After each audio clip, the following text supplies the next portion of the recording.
All right, everybody, welcome back to Flip Side with Scotty G, Jimbo over here beside of me, and down under me right here, man. Not literally though, but No, anyway, no. that's a no go. Um, Before we get started, I just want to say to my best friend, one of my best friends I've ever had in my life, condolences again. He lost his father yesterday. Um, yeah, ongoing thing. He's 88 years old and just unresponsive in the hospital, and they couldn't get him to come around. So, it sucks having to make that decision.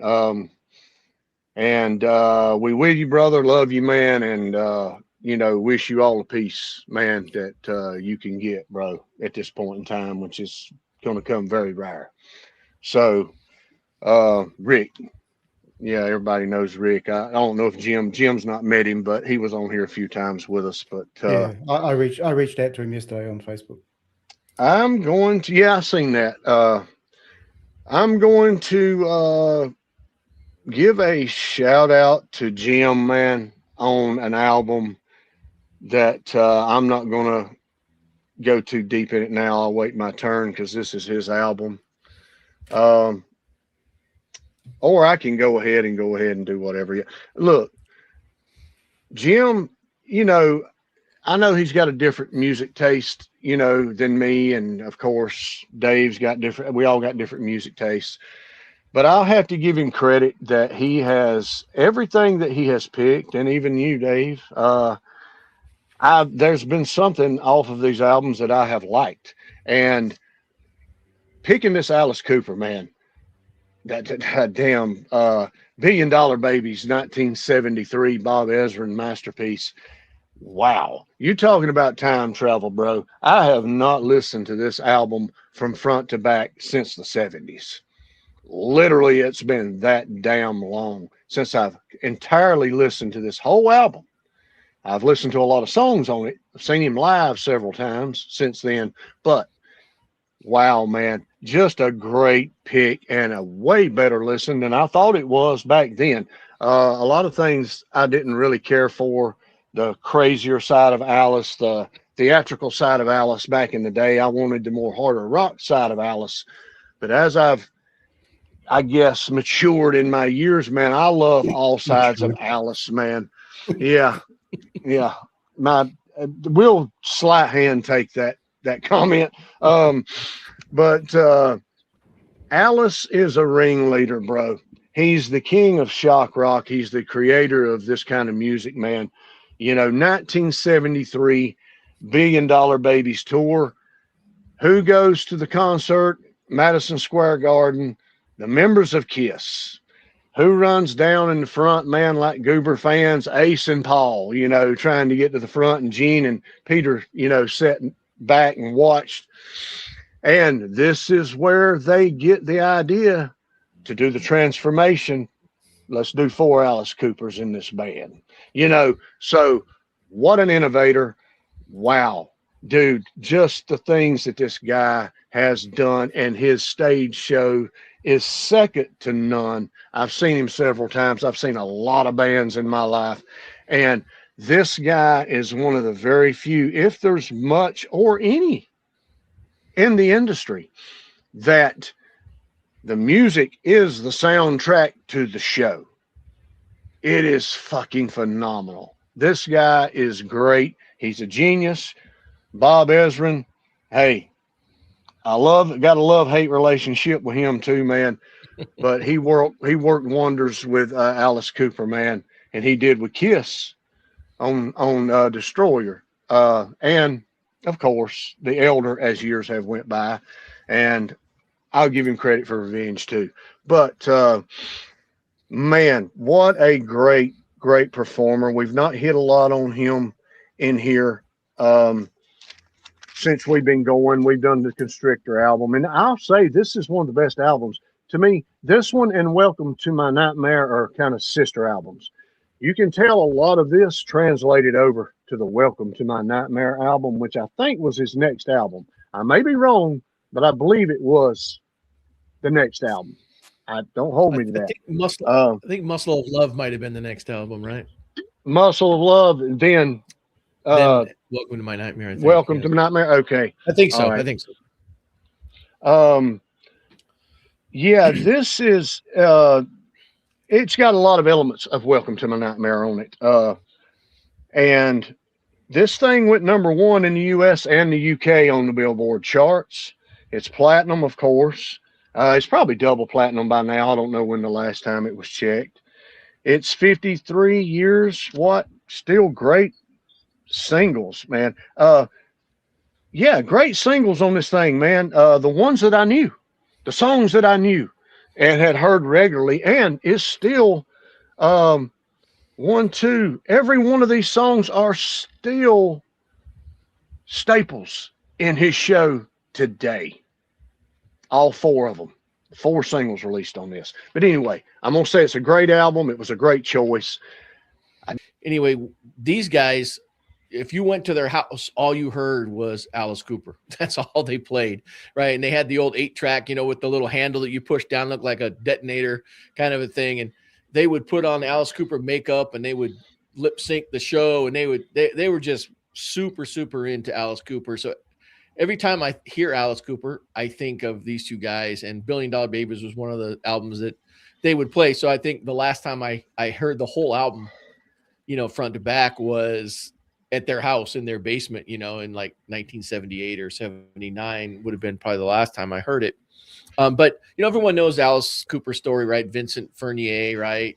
These guys came out of Phoenix, Arizona, right? They started off lip syncing to Beatles songs at a high school thing, and next thing you know, they built the band and moved to LA, and Frank Zappa, kind of took them in. They were supposed to go to a recording session, and they showed up at 6:30 a.m. instead of p.m. And Zappa thought that was hilarious, so he signed them, right? And then of course they met up with Bob Ezrin after the first 2 albums, I think, and they created the whole Alice Cooper persona, right? And everything they did from that point was every album had to have this concept for how it fit into the live show, right? So how was it going to transcend? So every album had to get bigger and better because they had to keep upping themselves as they went from album to album to do this. And of course, like you said, this album went #1.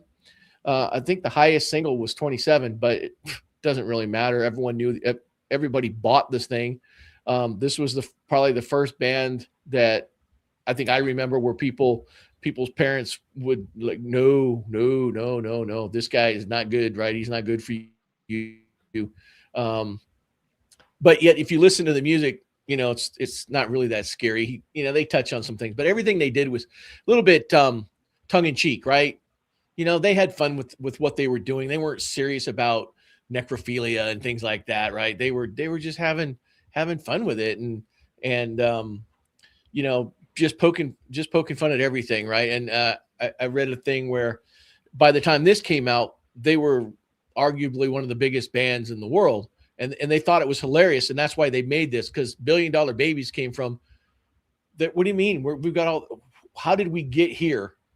When 2 years ago or whatever, nobody would even talk to us. We're living in somebody's basement. Now all of a sudden we're the biggest band in the world. And they thought it was just kind of hilarious that they were considered in that thing. And so they never really took it seriously, I don't think. And then, eventually Welcome to My Nightmare, Alice was pretty much on his own, because the other guys, he was getting much more theatrical, right? And they didn't really want to go that route with the big costume things and the big puffy animals and whatnots. But anyway, it was I like the album. I guess I hadn't listened to it in a long time. There were things I didn't remember and things I remember, and you know, you got to give him credit for it. And da, right? If you could fit Yeah, that into a man. song, Yes. Yes. anyway, And let's not forget it's Alice just Cooper, man, you know, you're was the creator of the theater horror rock. He was he brought horror into metal, like kind of like Black Sabbath in a way, but he never really gets the credit like Sabbath and Zeppelin do, even though he was around at the same time. But yeah, he should. All right. yeah, it was a fun listen. Think like all Yeah. albums, things you like, things you don't like, but we'll have fun with this one. I'm Yeah. done, David. Well, I was going to say, the funny thing at the moment is on my main screen here, Jim, you're actually frozen. Really? You're not frozen. You're not frozen in the actual feed, though. I can see you on YouTube moving quite freely, Yeah. but the screen of you, I You don't know whether guys- Scott can see it. You've just No, got your you hand guys over are your- fine.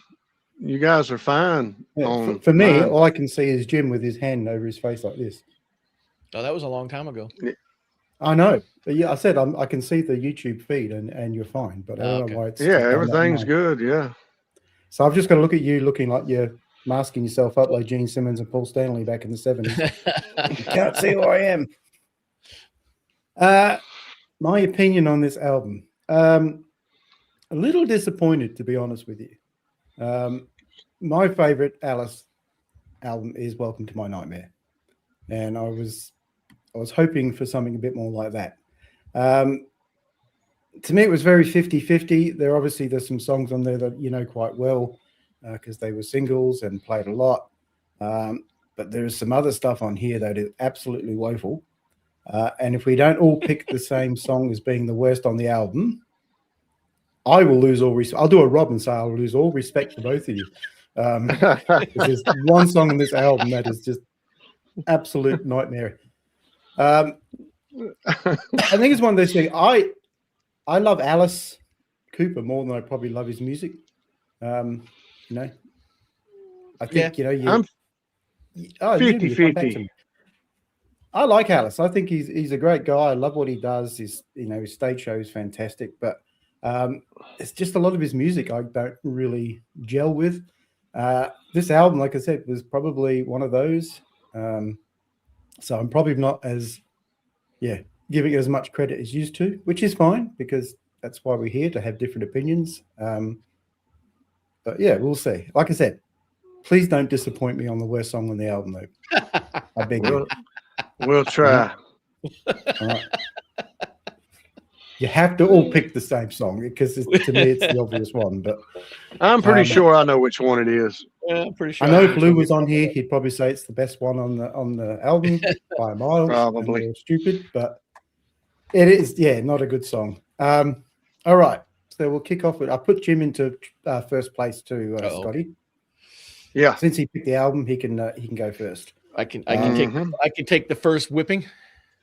Well, we'll decide whether or not you've got it right or not. I think it's only good if you're going to pick the album, you've got to come up with the first, good enough. I can take the heat. Analysis of each song. So here we go. Track number 1. Hello, hooray! Hooray! Let the show begin. I've been ready.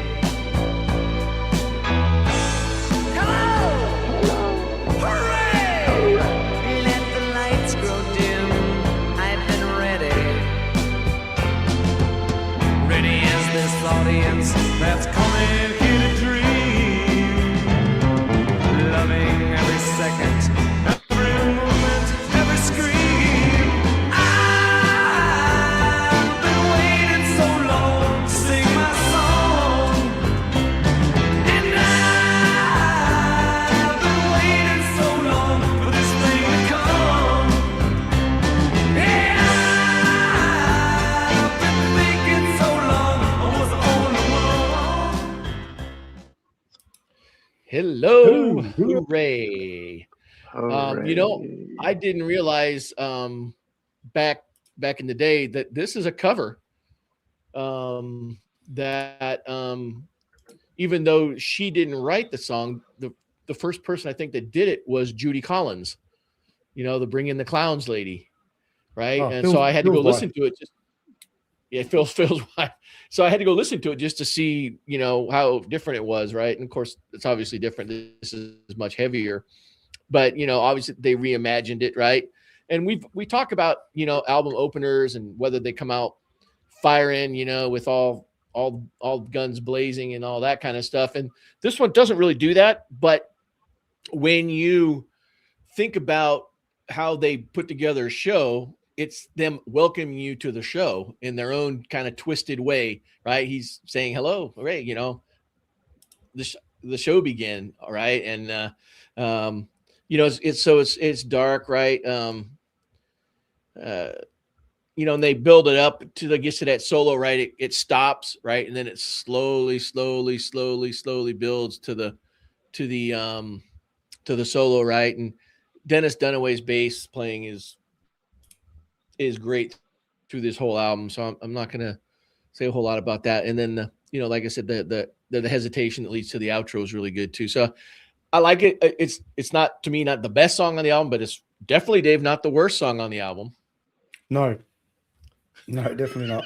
No, it is not. So, and but it was one of the four singles. But so I like the song because it does go a lot of different places. But so I'll leave it at that. It's a decent song.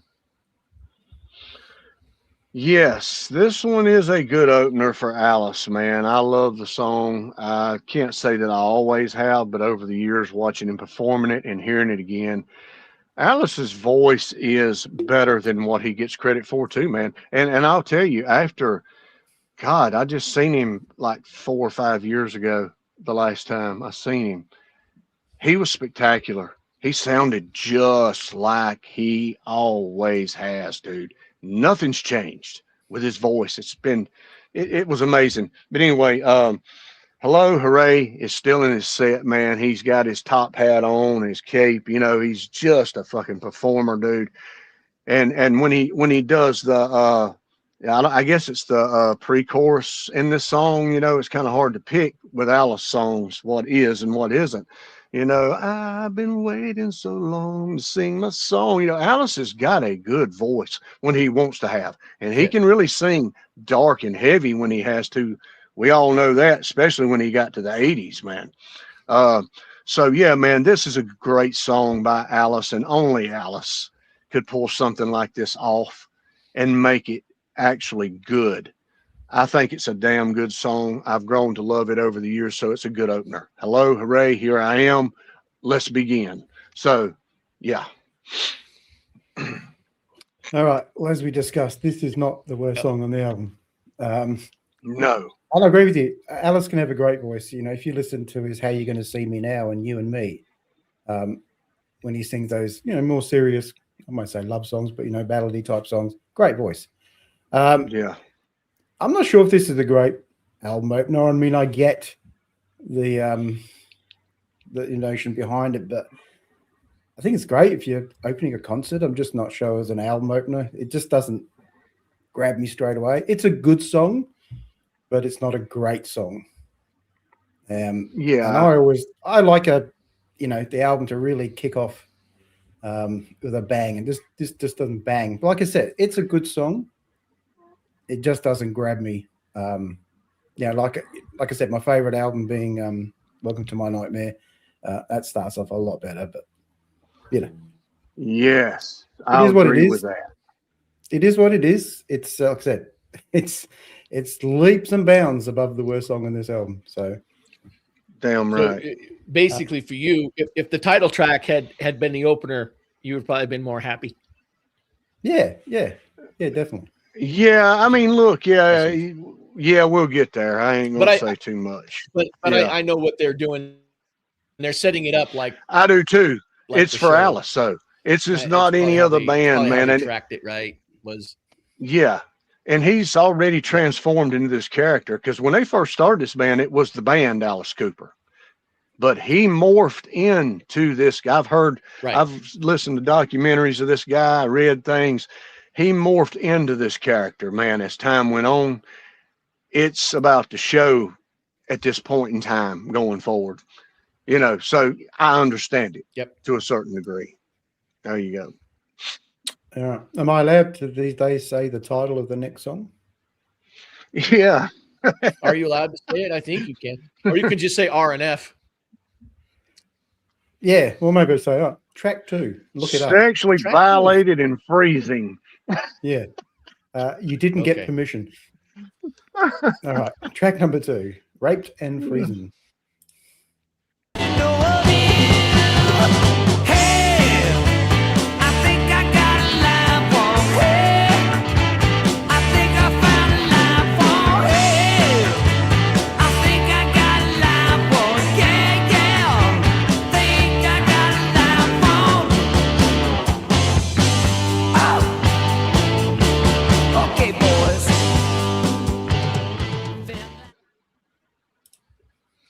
Okay, track 2. Track 2 is an okay song. It reminded me in some ways a little bit of a previous song, Under My Wheels, a little bit, kind of a straight ahead rock song. And then they went into that Latin rhythm at the end, which was kind of weird. Ooh. It's like, where did that come from? That it's, hey, it's different. But I'm not exactly sure where it came from. So yeah, but still, to me, not the worst one, or I should say, not the one I like the least of all of them. But it's just a straight rock song. Kind of reminded me of their earlier stuff from before this album, when they were just kind of getting going, right? And those early songs. Yeah, I agree. This one is, this should not have been track 2. I think that if you're going to come out with Hello Hooray as your leader, you should need to have a banger in, at least in the second spot. This one I'm not as crazy about. This is a side of Alice that I've never really took to that well. Yeah, you got the Spanish whatever at the end, whatever, and stuff. But yeah, this is all over the place. Now the music on it's not bad in certain points, the drums, and there's a lot of good music on this as a lot of good musicianship on this album too as we go through. And his vocals are not the best on this one. He's just all over the place too. So this is one of those throwaway tracks, in my opinion, on an album. And it's not the worst one yet. But it's close for me, that is. But I can do without it. I can listen to it because it's Alice, but I can do without it though, because it's not really my cup of tea this side of him. So, all right, Dave. Yeah, well, no, it's definitely not the worst. It's a long way from that. To me, though, like tracks 1 and 2 are putting me on a downward spiral here. Like track 1 was, this one's even, I looked at it and thought, things that you should get out of a song. Like, I don't like the melody in this. I don't really like the guitar work. I don't like the chorus. So that's not a great sign for any song. The title, a bit juvenile too. Yeah, like I said, the first 2 songs on this album, when I was listening, I thought, wow, this is not as good as I thought it would be. I mean, I've listened to this album a long time ago, but I have not listened to it in a long time. And so far, I've been disappointed. Yeah. Okay. Oh, Dave, you're a tough cookie, David. You're a tough. Yeah, like, it's like not great. I mean, the subject matter of the song, like if you know what it's about, about getting abducted and taken advantage of by, kind of a thing. So, but that is in line with Alice Cooper and the kind of weirdness that they have going on in their lyrics. So, yeah, I forgive some of it, but not all of it. But yeah, the Latin thing was definitely kind of weird, but you know, it was Maybe 1973. you should write a track who like did that that? now in 2026, Jim. You know what? I did do a song that became an instrumental, and I did throw a Latin thing in there for about 4 measures, but it was instrumental and it had horns and it had all kinds of stuff in it. But Oh, anyway, don't say horns. I digress. The only horns Horns. Scotty likes are the Trumpet. ones coming out the head. Well, you know, That's the only time horns in the belong to right, music. horns done properly. Scotty says he's okay with. And then so Yeah, that's his welcome to discretion. my nightmare horns they actually work. See, it's a very rare thing for me though. Speaking of Very horns, rare. The next song He's has not as- horns, Dave. He's not as horny as you think he is, Scotty. All right. Track Yeah. number 3, Elected, not to be confused with Erected. Here we I go. want to be elected. I never lied to you. I always been. I wanna be elected. I helped you get the vote, and I told you about. I wanna be elected.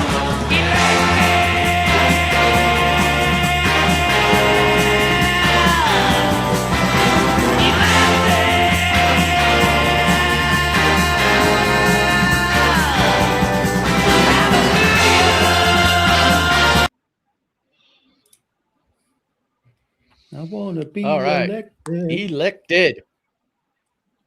Yes. So I like the intro of this, right? You know, he's making his case to the youth of the world out there, right? That he's the new hero. He's the new thing, right? So making fun of politics all the way back in the old days, you know, the Richard Nixon days and whatnot.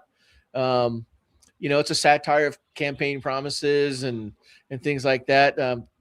The bridge section with the horns is you know, kind of interesting. And then of course you have the descending guitar line, you know, going throughout it, right? Which especially towards the end, right? And you know, he's creating a new party, a wild party, right? Alice is throwing it out there that come with him and you're going to have fun. And so that's what this song is, right? He's just having fun. And I don't really have a lot to say bad about this. It's one of those 4 songs that really stand out on the thing. I probably put it at, for me personally, at the kind of number 3. Brian's got it as number 2, but it's really good. It's put together real well. You know, yeah, it's fun.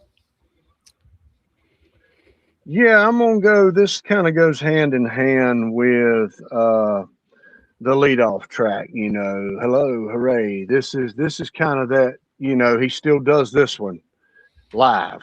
You know, he's sitting on his podium up there, man, with his Uncle Sam hat, dude. I mean, dude, the guy just unbelievable, man. There's never a point in an Alice Cooper show where you can say that you're bored. Never. There's never a point. Not one fucking thing can you say about his show that's boring. And this song here, it's okay. I like Hello Hooray a little bit better, but I do like Elected. I love it, a part of his show too. And it's not my favorite, of course. Long way from my favorite Alice Cooper, but it's, if you see him live, you get it a little bit more. Now, when I was younger, I would have said, "Nah, get the hell out of here." But as I've gotten older, Elected, I can deal with. And again, it's far better than the worst song on this album. So, all right, Dave.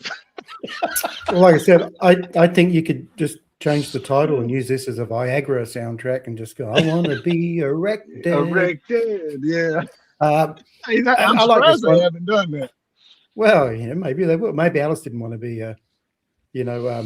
Erection poster child. As erection problems. I actually like this song. I had this as number 2 as my second favorite. I mean, obviously, you know, a lot of political satire, which is fine. I mean, to me, this one's catchy. It's direct. I like the riff. I like the chorus. This, to me, I would have been happy if this had been the lead-off track. This gets the album off to a much better start.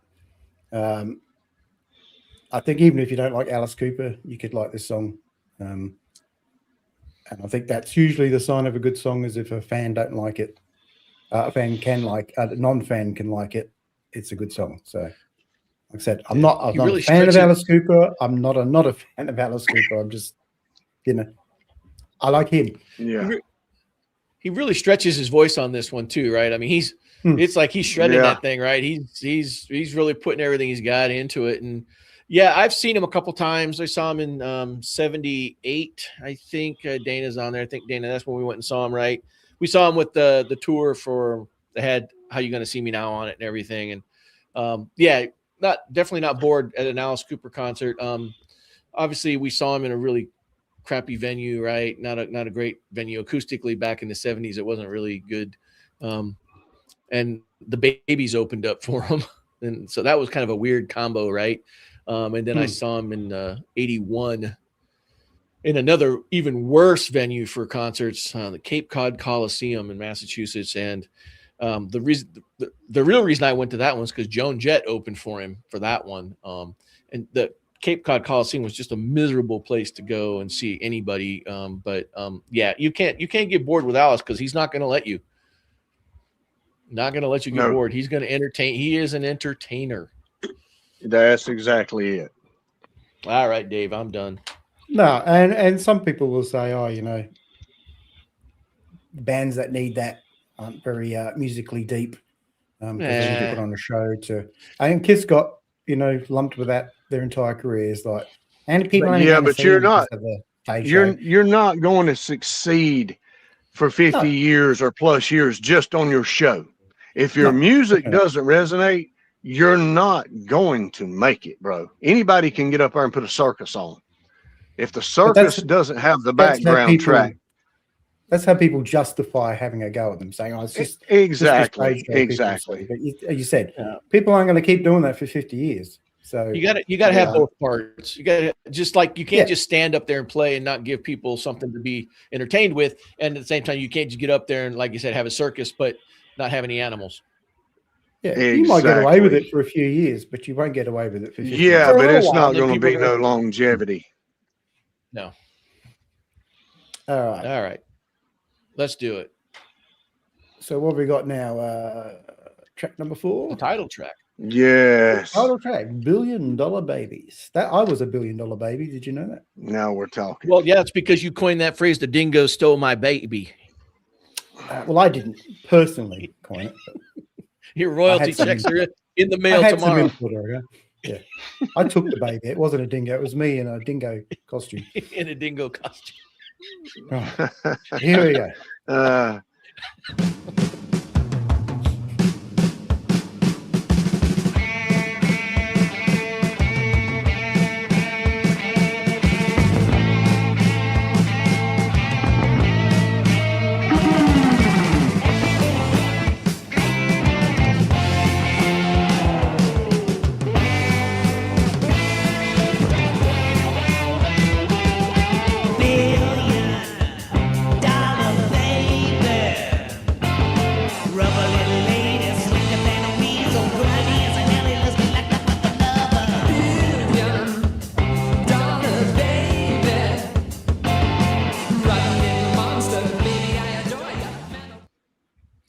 $1 billion babies. For me, this was the best song on the album. Just it starts off, it builds. The guitar work is fantastic on this. The bass playing, otherworldly in my mind. Dennis Dunaway, he's crazy. The vocal, the way he sings it, just the right amount of effect on his voice, and it gets a gold star because until I did the research on this album, I did not know that was Donovan on the backing vocals. So Donovan, the mellow yellow guy, Sunshine Superman, he does the backing vocal with the speaking with the English accent and everything. So he gets a star for having Donovan, because I would never have thought it was Donovan, right? Because Donovan, you just wouldn't think Donovan on an Alice Cooper album, right? So props to Donovan. Great scream that he has in there right before the solos and stuff. The ending is cool. the split guitar solos, right? That second guitar comes in and just says, "Uh-oh, no, first guitar player, you didn't quite live up to it. I'm taking over." And so for me, as a listener, they did the split guitar all the way through the album anyway, but I like this song a lot. It's just one to get your blood going, right? And get you ready. Now, whether or not we stay ready after that is a whole nother story, right, Dave? Well, yeah, we'll get there. Yeah. All right, Scotty, I'm done. Hey, yeah, man. Number one track on the album. I love this song. I've always loved this song. That's one thing that's never changed about this album, dude. Great drum fills in this damn song, man. The bass, like you said, the double leads. It's fucking, this is a rocker. This is the side of Alice that I love.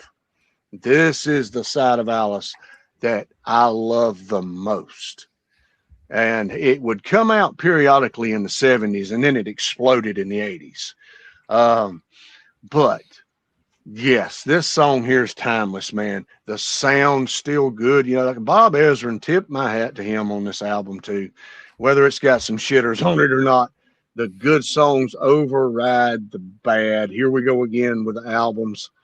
Yes, look at the songs that were released on here, man, for singles. The right songs, and the best part of the album. So yeah, man, $1 Billion Babies, one of my favorite songs by Alice Cooper of all time. Number one on this album for sure. Take it, Dave. Ooh, no, I didn't have it number one. I had it up there, but not as number one. Yeah, I had in my notes too that, you know, Donovan's vocals add a great layer to the arrangement.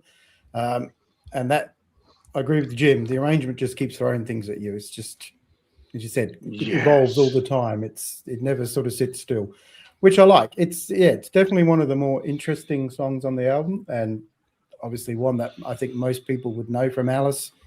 I mean, I don't think it's not an amazing song, but yeah, I think it works for Alice Cooper. It's a great Alice Cooper song. And like I said, it's a highlight. We got some lowlights coming up. But No, this one is not one of them. No. And I agree with you. Bob Ezrin can be, you know, let's be honest. We've all experienced, even with Kiss, we've experienced some Bob Ezrin crap. Yeah. Obviously, he did The Wall too, Pink Floyd. Wow, the and there's best some weird album stuff they on ever that as well. done. Well, I Go, disagree Ezrin. because that's Dark Side of the Moon. But No. are you squatting flies there? You got flies over there. Not Steve? even. Yeah, I am. Dark Side of the Moon is flies compared to The Wall. Dark Side Get of the Moon. out of here, Jim? bro. Jim? Yeah. Jim? What's that? What? Dark Side of the Moon or The Wall? Which? No. Oh, I would say Dark Side of the Moon. I went and saw- Shit. Get I went and you know, I only you know what? So both of them have songs that are overplayed, right? Dark Side of the Moon is just, it's full songs. That's what I'll give Dark Side of the Moon. Okay. The Wall is fucking erratic. And I love that. They done a fucking masterful job at that. And I love the heaviness on The Wall too. So see, that's where I'm coming from. Well, maybe we'll have to do one of those albums. But I just kind of got Damn sick right. of. I went and saw the movie. The Wall. Yep. Was you doing LSD? Because it's No. not no good unless you're tripping. No, that's probably why I didn't So, like it. there you go. Yeah, I wasn't even drunk. Yeah. So Oh shit. I think no, I think the thing that made the movie a little bit less bearable for me is I don't like Bob Geldof. I don't even like looking at him. Maybe. Other than you know, I don't like Mondays. You know, Yeah. and I'll give him credit for Live Aid. But other than that, yeah. Gigi, no, I did not feel any earthquakes here in Australia. The earth did not move for me today. Yet.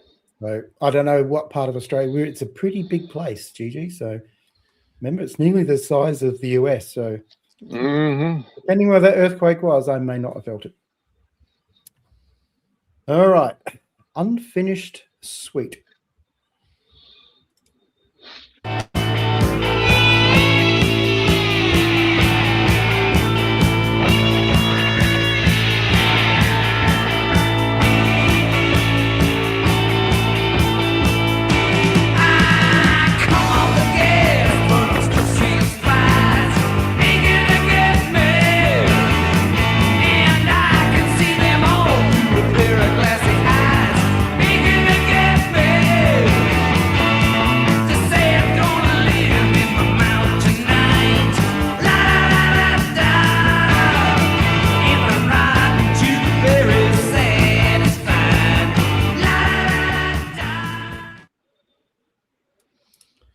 Yeah, unfinished sweet. Yeah. Interesting song about going to the dentist, right? I mean, so and you know, Damn. they had the dentist drill thing going on in the left side, and that alone is enough to, you know, put fear into every kid's you know, that high pitched sound from the dentist drill, that's enough to scare you, never mind what the song did. You know, and then they went into that whole James Bond breakdown thing again. So kind of like the Latin thing, they went into this other thing, which is kind of weird. I didn't hate the James Bond thing. It was interesting because it took it away from what they were doing. And then I read that they also submitted a song for the next Bond movie that was coming out after Live and Let Die, which was Man with the Golden Gun. So I don't know if maybe they had that on their minds, right? And then they started using that, but they didn't get chosen for it. And it's probably a little bit too long, probably a minute longer than it needs to be. But it's not bad. It's not one you go, oh yeah, I really love this.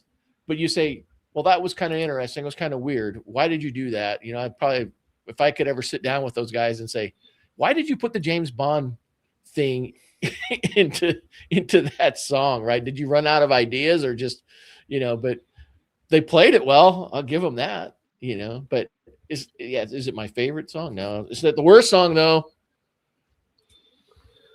It is most definitely not the worst song on here because I actually like this song. I fucking like this. I haven't heard this since 78, 79. Yeah, whenever last time I listened to this album, I didn't even not know some of these songs existed till I went this time around. I loved the breakdown with the bass fills, man, and the guitar solos, dude, and the creepiness of it, whether it's the dentist or what. See, I didn't know that. I thought it was just Alice being fucking creepy, and that's what it is to me.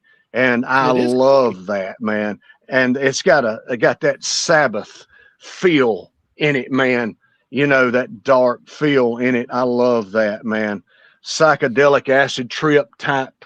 You know, if you're tripping out back in the day and you're listening to this, man, your imagination's going fucking wild. I'll just go ahead and tell you that much. So yeah, man, this one surprised me. I really liked it because I love stuff. I guess that's why I like The Wall so much.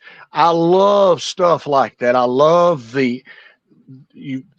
not expecting certain things, man. And when it happens, if it's good, I really love it. If it's bad, fuck out of here. But this one was good. I enjoyed this one. Dave. I enjoyed some of it. I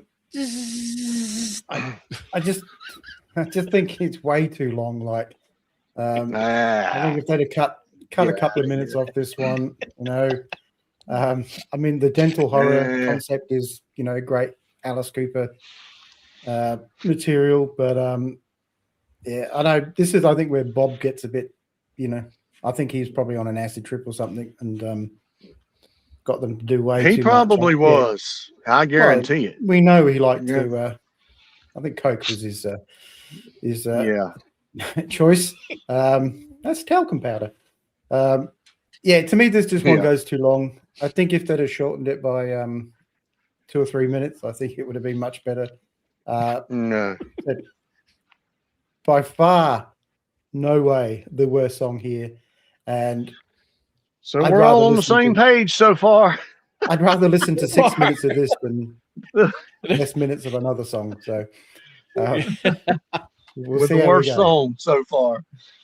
So all right. Think about it, right? In 1973, right? So think about dentistry in 1973. If any of you guys are old enough, horrible. I went. Going to the dentist.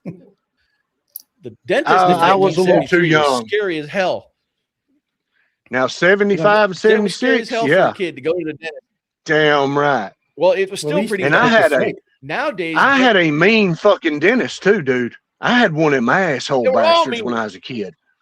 He would jack my mouth open, man, to where my jaws in the 60s, felt like they were going to fucking explode. He was a son of a bitch, boy. Oh, I'd like to run into that motherfucker today. He was. He's a bastard. That when I went to the dentist in the 60s, they didn't have Novocaine. They just poured whiskey down your throat and said, "Here you go, son. right? I used to beg my mother not to take us to the dentist in the 60s, but now the dentists are all kinder. It's the one thing that's good about Kinder Gentler is the dentistry technology has gotten so much better that kids Damn probably right. well, I'm sure they probably are, but I'm not scared Yeah. to go to the dentist anymore. Was it the Me little either. little Gas shop of my horrors that ass, had a bro. And mean I still dentist? have all my teeth. I said, was the little shop of horrors that had a mean dentist? Was that? The little shop of horrors, was he the one with the mean dentist? Yeah. The Venus I do flytrap remember thing. that. Yeah. The first time I went Yeah. to the dentist, I think I was about 8 years old, and all I can remember is sitting in the chair, then being walked around the recovery room because they knocked you out back then. So got the old gas. Wow, you got fucking I was lucky kind then. of weird that you go to the dentist and they give you like a lollipop afterwards.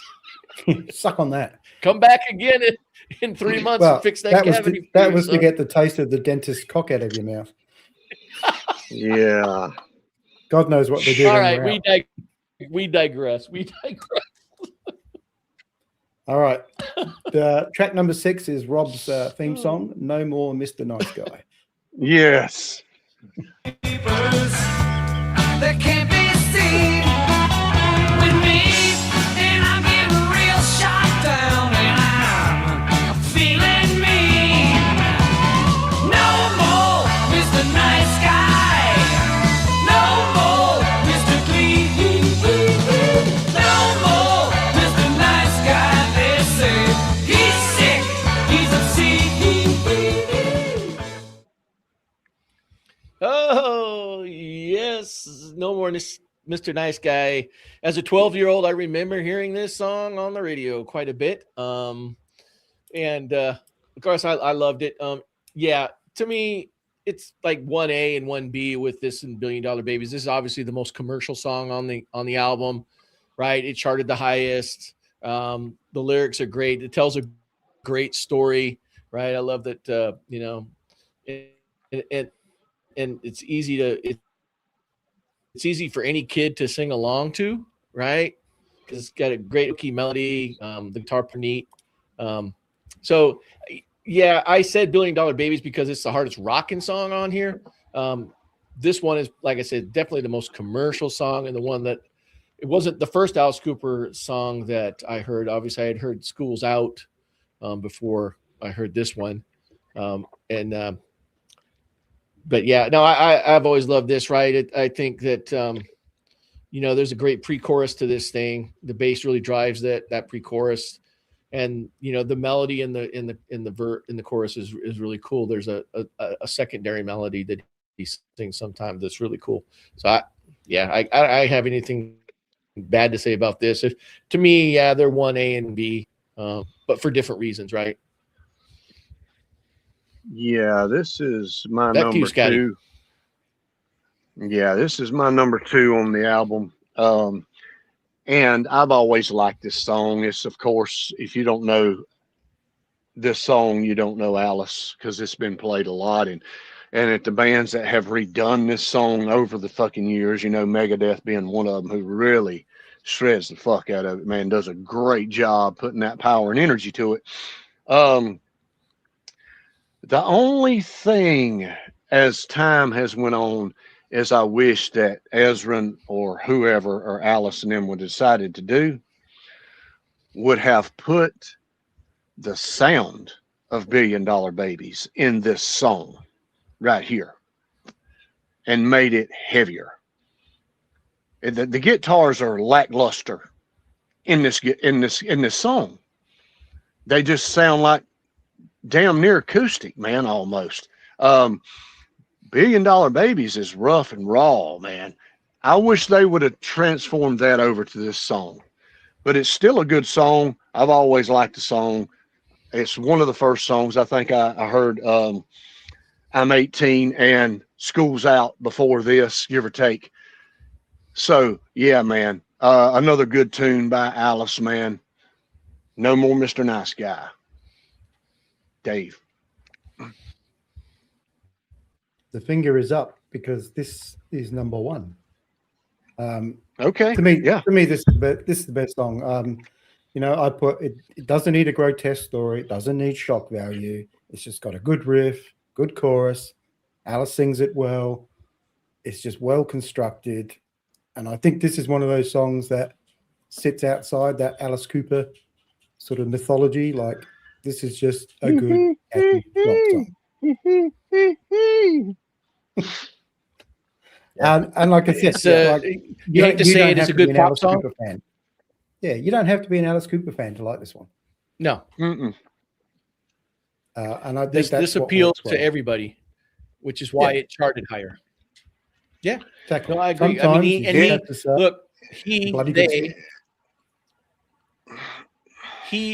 they, Alice Cooper, whatever you want to call it, would always have one or two songs that kind of fit this mold, that even though it was part of the theme of the album, that it was able to stand alone as a single, right? Whether it was How You Gonna See Me Now, whether it was You and Me, whether it was Only Women Bleed, whatever those songs were, there was always one or two songs that would transcend the character so that it was consumable for everyone. And you didn't have to necessarily be an Alice Cooper fan. You could just be, I like that song. And this is that song from this album. Definitely. Yes, and that translated to a lot of bands, man. Van Halen being one of them. They got their kick-ass songs, and then they got their wild, out of this world, what are they doing songs that a lot of people don't like. I love a lot of them and don't like a lot of them. But that's the same template of Alice Cooper, man. A lot of bands do that, you know, but I got no problem with Alice because he's crazy anyway. So yes, he is. Yeah. And apparently he's a pretty good golfer. Track number 7, Generation Landslide. We're ruling the street scene. Generation landslide. Close the gap between them, and I laugh to myself at the man and the ladies who never conceived of us billion-dollar babies. La da da da da.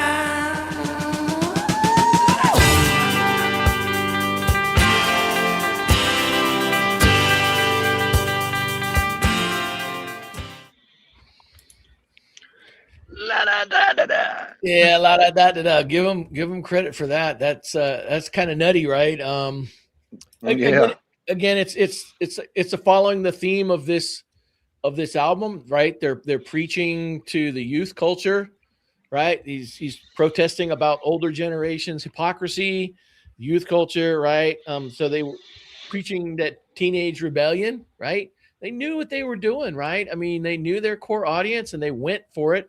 Grab them by the throat a little bit. Sometimes it's a weird song in a way. You know, I do like the guitar solo on the outro. It's cool, but the la da da da da yes just comes out of nowhere, right? And just for that alone, just for that weirdness, that makes me give it something. Again, even though Motley says this is the worst song, I still think there's one more coming, right? So I don't hate it, I don't love it. But every time that la da da da da, when that would come on, everybody in the basement, we would sing that la da da da da thing at the top of our lungs, right? Because, you know, when you're 17 or 16 years old, that's hilarious. Only part of the song you memorized, you know. Yeah. Now look, I'll say, man, my notes were typical Alice with harmonica solo, Alice filler on the album, and a good guitar solo.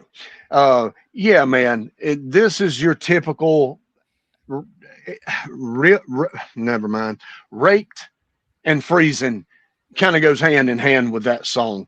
It's just one of those out of this fucking world theme to the album, if you want to call it that, type songs that they knew was not going to be, you know, selected as a damn single. That just do something crazy and stupid right now. You're a poster child for the sick and insane. So just do something crazy. And yeah, it's not the worst song on the album. So we've yet to get to that. And this one, I can do with or without, just like Raped and Freezing or Sexually Assaulted and Freezing, whatever the fuck you want to call it. But anyway, Yeah, Dave. Yeah, this one was a strange one. I listened to this a few times because I couldn't quite work out whether I liked it or not. I decided in the end that I didn't mind it. It's a bit different. I'm not going to say it's memorable, but La da da obviously da the da. part, that part, Yeah. yeah, that's and you're probably right. It's probably the thing you remember the most about the song. It is. Absolutely. But I don't hate it. You know what I mean? Like I said, I can't think why it's okay, but it's okay. It's, you know, it's a good album track. As you said, it's never going to be a single, or it's not going to be a song I think people run and put on purpose, but you know, it fits in the album all right. It's a little bit different, so it's okay. Sometimes quirky's good. But if you were driving in your car, right, and back in 73 or 74, and you had the cassette of this or whatever, and this song came on, you and all your buddies, la da da da da, it would just it would happen, right? I mean, and then you would laugh like hell. You would laugh like hell, right? And, and so just for that, it's just got that weird quirkiness, like you said, that you tolerate. Yes. You don't know why you tolerate it, but you do. And I want to say something that's not related to this. 50 years ago this year, 2 albums were put out by my favorite band that pushed them into superstardom. Destroyer and Rock and Roll Over by Kiss is 50 years old this year, boys. I had to say it while I was remembering it. All right. Yeah. So it makes me feel old because I was listening to it at that stage. So, wow. 50 years ago, I first got into this band because Rock and Roll Over was my first thing. I think it came out in September.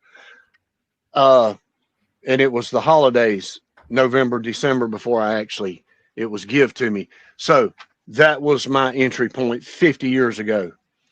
Upcoming Christmas to Kiss. And as I got older too, I realized, you know, in the morning, I raised my head. It's actually about having a piss fat in the morning. Yeah. Because it's the first thing that's up in the morning, and it's like, oh, hello, you're awake. He wakes you up. Get your ass up. Exactly right. All right. This is probably a good way to move into the title, this next one, of Sick Things. Sick things in cars rotate round my stars. Sick things, my things, my pets, my things.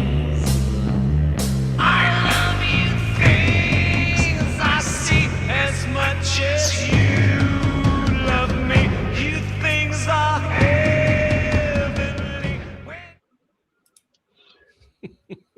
Take it away, Jim. Sick things.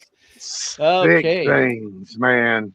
So he's Sick. singing to his fans. He's singing to his fans, right? And he's and it's like his little love letter to his fans in a way, right? In the context of this album, it makes sense by itself. It makes absolutely no sense at all, right? But it is creepy as you know what, and you know, it's got some interesting production and mixing in it, right? And he plays his character, you know, really well. As a song, is it a really good song? No, but it's still not the worst one. I agree, bro. I agree, man. Hey, this is creepy thing. Yeah, this is Alice working on his stage show, bro. He still incorporates this into his stage show. So yeah, and this had a good guitar solo in it too, man.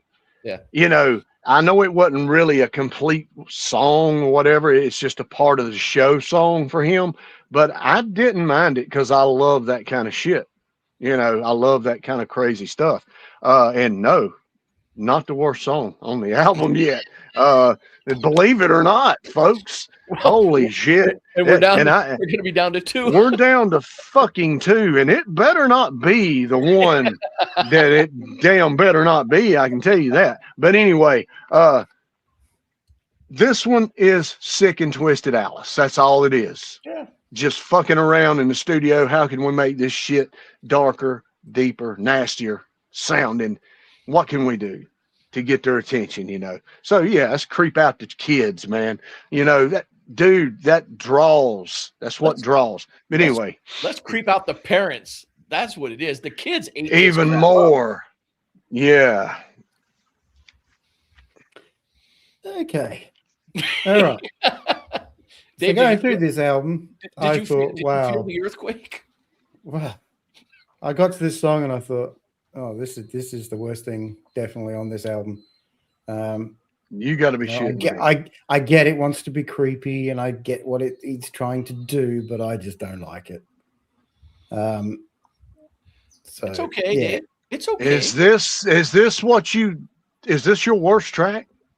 But it got saved. I was being the worst track on the album.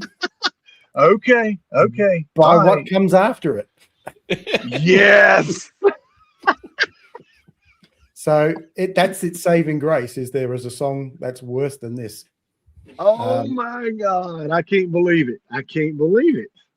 And we'll be getting, there's only 2 tracks left. So it's either this one or the next one. There's only 2 left. So is it the song called Marianne? Let's find out. Well, you know, go ahead, play Marianne. Marianne, I'm really crazy about you. Do what I can. I just can't live without you. Marianne, Marianne. Oh, shut the fuck up. Marianne, my life was built around you, stars and sand. Obviously, Rob likes Is this it? I'm sure that's what everybody thought when they got to this song on the album, and they probably all said, "What the?" From what I read, it started off as a anti-Vietnam song. It doesn't fit on there at all. You know, it goes into this whole kind of old school dance hall thing, right? I think I read somewhere it sounded like something Paul McCartney would write, the dance hall part anyway. Holy you know, but the only thing that's interesting about the whole thing is at the very end you find out that Marianne is a cross-dresser. Oh. Yeah, but for me, yeah, definitely the last on the list for me. They could have put it last so that I could have stopped it and not had to go all the way through, you know. But yeah, I don't know what they probably got a good laugh about it. They could have put 9 songs on the album. I think that's what Dave's gonna say. Yes, I'll say that for him. Fuck it. Yeah, Marianne, fuck Marianne. This is a sick, twisted. This is the sickest song on here. This is beyond Alice Cooper sick right here, bro. This gives him a new level of sickness right here. This is no wonder Bob Ezrin got Peter to do Beth, because he really fucked up Marianne. I can go ahead and tell you that right now. So yeah, he needed some redemption with this fucking song, and he got it. But this is not even, by Alice standards, should be on the fucking album. Okay?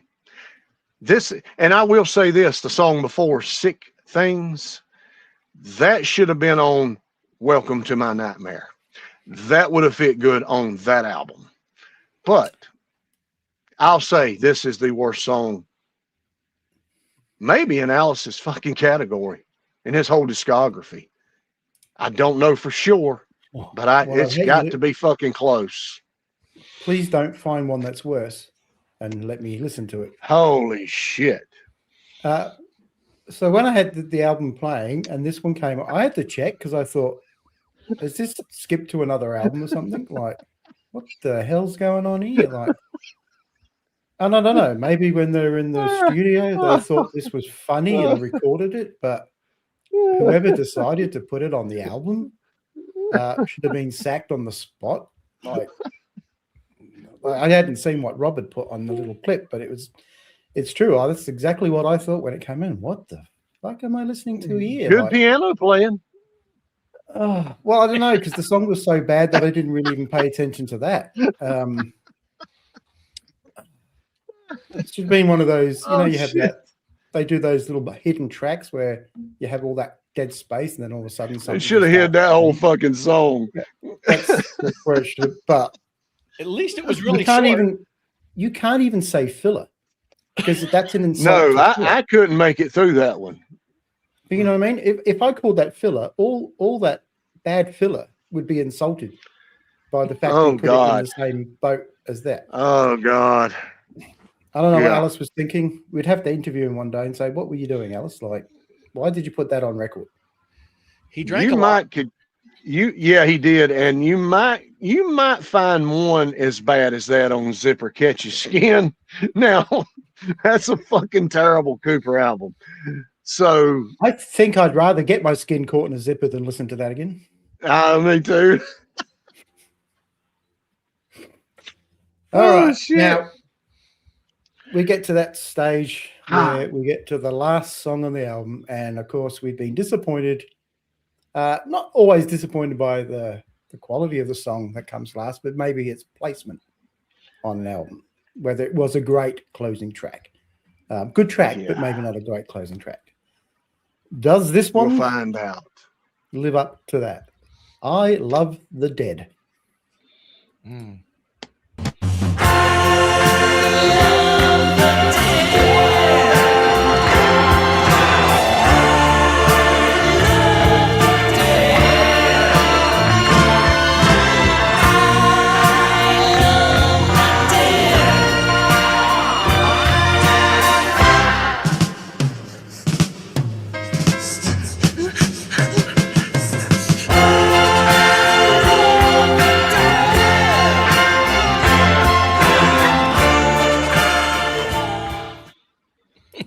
Do you love the Dead, Jim?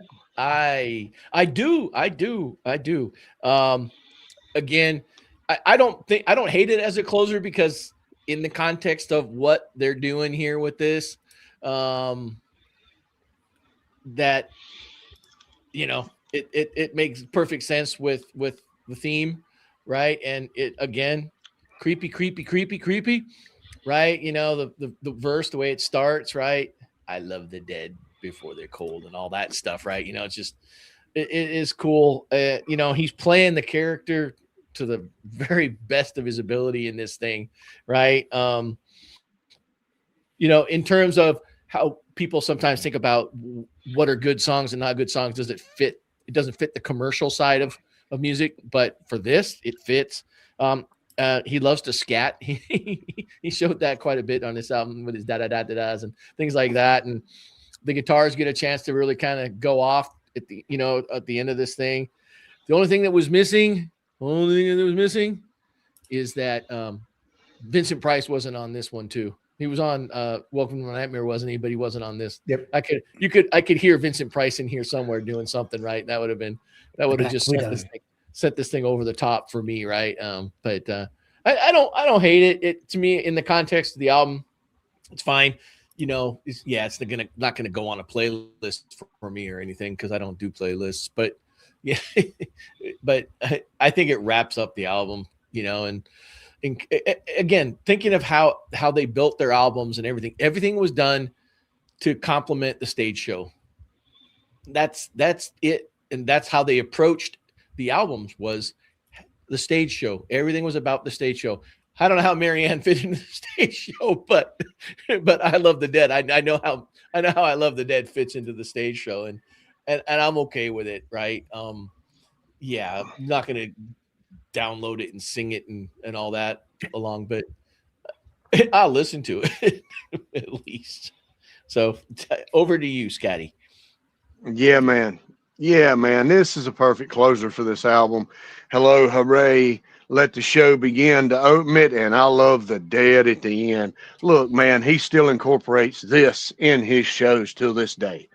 And he's got he's carrying a damn mannequin that looks like a real dead body over his shoulder and shit. And Marianne must be the one that he stabbed with a microphone, and the blood and the guts went flying out and shit. Dude, I'm telling you, man, this guy is fucking genius when it comes to this stuff.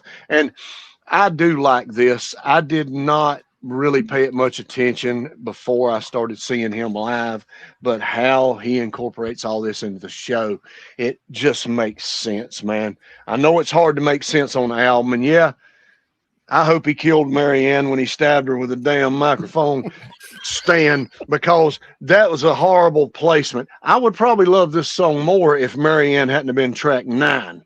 You should have been track 9 tracks on this album, and Marianne should have been left somewhere else. But that's beside the point. We can't change what's been done. But yeah, I love the Dead. Great closer for Alice. Only Alice. Hello, hooray. Welcome to the show. Let the show begin. And I love the Dead at the end. You're going to get the twist. And this is about the time that sick, twisted theatrical stuff started. His first album or two was not like this. Right.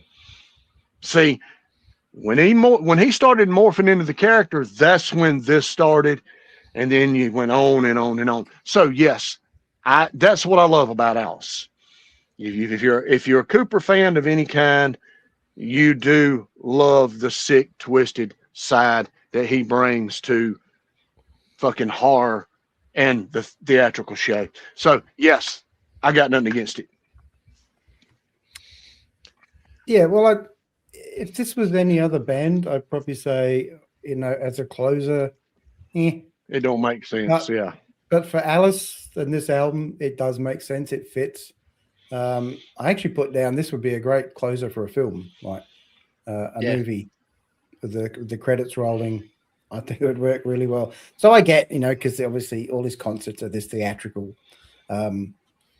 show, so I get why this would close a show really, really well as well. So yeah, I got nothing against it. It's a good song. Like I said, it's no more Mr. Nice Guy, but it works for the album, and I get why Alice fans like it. So overall, I think I gave the album, what did I score it as? I gave it a C. I think it's satisfactory. It's got some high points, but it's got way too many low points as well. And maybe if Marianne wasn't on here, he might have got a C+ or a B-. Who knows? But that song drags I'm gonna go with a B. I'm gonna go with a B-. I'm going with a B. You didn't even let Marianne take it down that much.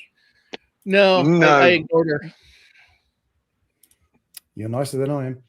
Yeah, I give it a B just because I think the songs that are strong are really strong. And then the ones that are in between are kind of just, they're good in between. The one that's bad is really bad, and it's kind of like I'm grading on a curve.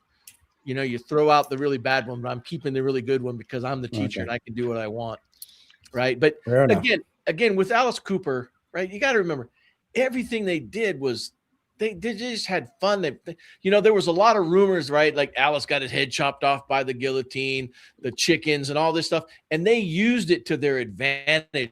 They didn't go and say, "Oh, this didn't happen." Then they went and they ran with all those things and they took it to the bank, right? And I when I listen to this, I listen to it not as a comedy album, but as the fact that it is all tongue in cheek. It's fun.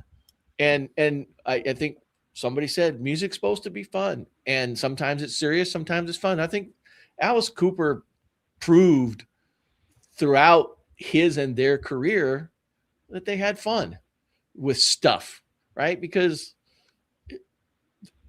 look at the subject matter that he used all the time, right? Sometimes it's very personal, right? All he does in his shows is execute himself. He electrocutes his fucking self and turns into a fucking giant Frankenstein. He fucking hangs himself. He cuts his fucking head off. I mean, and that guy picks it up and it's sitting there singing and shit. It's fucking wild, bro. It's fucking entertainment to the core, and it's brilliant. The school's out, the ceiling drops with just monster balloons all in the crowd bouncing around. He's stabbing them with a sword, and confetti flies everywhere. Dude, it's a fucking party. It's a sick, twisted horror party, man. And he's alive at the end. Everybody's good and well. You know, his daughter plays this sick, painted up, you know, whatever. She a nurse in the show too, man. It's just, if you get a chance to see Alice while he's still going to this day, go fucking see him. I'm gonna tell you, go see him, man. To this day, not 78, not in the 80s. I'm talking today. If he comes close, go see him. You'll be fucking amazed, man, of what he still does and how he still sounds. All right. So next week it's my turn. Yeah. And based on what I've already said that I will do, I will do something we've not done before. And something I have not listened to in a long time, because it makes it a bit more interesting for me, because it's like discovering it new again. So I've decided to go with this one. Damn, Dave, get out of my fucking head. Okay, sorry. Get the fuck out of my head, dude. That's what I was thinking the other day. I was going to go with that one or Afterburner. Holy fucking shit. So I just thought it'd be interesting. I said we haven't done them before. No. Everybody knows them. Little Texas blues for you. Yep. That was creepy now. Holy shit, man. And we all loved the film clips when they came out too. So well, yeah, okay, there was that. MTV was a wonderful thing, was it not? It was. For this band, it was. For a lot of bands, this band is one of a lot of them, but this one is one that benefited, man. This they did. This sold that album for them. You damn right, bro. Brian, I'll get Rob onto that to give us some video samples instead of just audio samples. My favorite album by them too, bro. Well, there you go. So I haven't disappointed anyone on that one, I gather. No. But I haven't listened to it from front to back in a long time. Me either. That's why I thought let's do it again. There's going to be so much that I don't remember. So that's good. Yes. I kind of thought you were going to go with Donna Summer or something. Yeah, well, you know, she was on Casablanca, wasn't she? Yes, she was. There you go. Well, maybe we should. Do you want to rank them? These ZZ Top songs? I mean, we're still going to play them in order. And like the first song, whoever's got them ranked at 3, that's my number 3. That's my number 1. That's my number 6. And numbers, you know, we'll just give our rankings as we go through. Okay. So that'd be kind of cool. We'll tell everyone what. I mean, hopefully it's not number 1 straight off. Well, I mean, there's some good songs on that fucking record, from what I can remember. Damn right. I mean, the ones that were on the radio were fantastic. So, about 4 videos. That sound that none of us really paid much attention to until they kicked it in. So, damn right. You know, I'd really never paid much attention to ZZ Top before that album. So, me neither. I knew a few of their songs, but that's what really got me into them. Strange enough, one of my favorite songs of theirs is a ballad, "Rough Boy." Love "Rough Boy." And me too. That's on the Afterburner, man. Great song. Yes. Great song. Great fucking song. Probably my favorite song on that album. But I shouldn't have said that. I said probably. Well, we're not doing that one, so you're all right. No. All right. So tomorrow night, that takes his time. Scotty and I have "The Last in Line" by Dio. As I say, we have a little bit of a thing going here because we had Rainbow with Dio. We then had Black Sabbath, the album after Dio. And now we have Dio on his own. Is there any other bands that we should do as well? We'll see. No, we'll see. Okay. I'm waiting for you to give me something I would probably not listen to. Oh, I will for the next one. I get another week, right? So yeah, I'll cook up something good. Okay, cook something up in the broth. Yeah. No worries. All right. Well, I think other than that, Backtracks next Sunday, which I think we're doing our hard rock part 2. You should watch Backtracks on Sunday, Scotty, because we're doing hard rock music. So Yeah, I do when I think about it. When I You see would've y'all liked on last there, week's I'll episode. pop in. I said you would have liked. Yeah, I last week's popped in episode. on one of those. Yeah. Yep. All right. Anything else, Jim? Nope. All good. All good. Everyone's all good. Fun night. Alice Cooper, $1 Billion Babies. A damn good choice. See. All right, and we'll see. Well, me and Scotty will see you tomorrow night. Tomorrow. All righty. Take it easy, fellas. Thanks for watching. Subscribe.